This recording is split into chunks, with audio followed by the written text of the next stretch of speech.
On March 10th, an American Airlines flight was delayed after a flight attendant had an alleged panic attack about the plane crashing.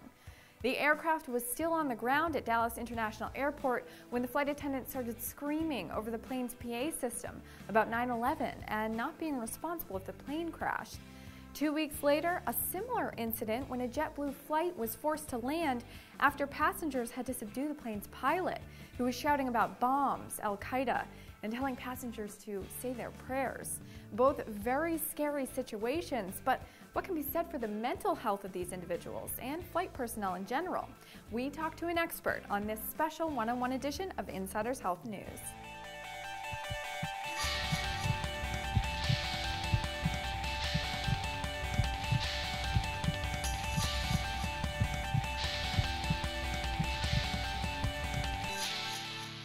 Now, within the past month, there have been 2 separate incidents of airline personnel experiencing hysterical outbursts on flights, inciting panic when they began to rant about crashing, Al-Qaeda, and terrorist attacks.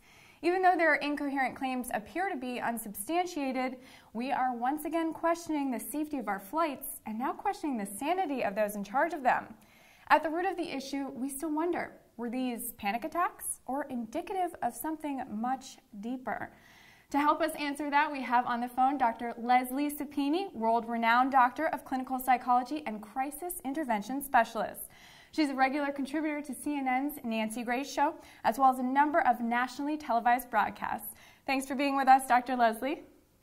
You're welcome. Now, I really want to get into discussing these cases because this is kind of baffling all of America, myself included. And I think it's because they're so similar. So what I wonder is this some sort of trend in online hysteria, or are these just isolated coincidental incidents? Well, I think there's separate incidences, but I do think that, there's several things that we have to look at and have not, we don't have the information, it hasn't come out yet as to the cause of both of these individual meltdowns. But we'd have to look into substance abuse. We'd have to look into panic attacks. Now, panic attacks can come on from any kind of stress or something that you've experienced before, and they usually last about 10 minutes. Mm-hmm. But during that time, you feel like you're having a heart attack, you feel like you're dying, you can't breathe, you feel like you need to go to the hospital. Now, in both of those cases, neither one had those symptoms. Right. Both of their cases, they were more delusional, in which they thought things were happening that weren't happening.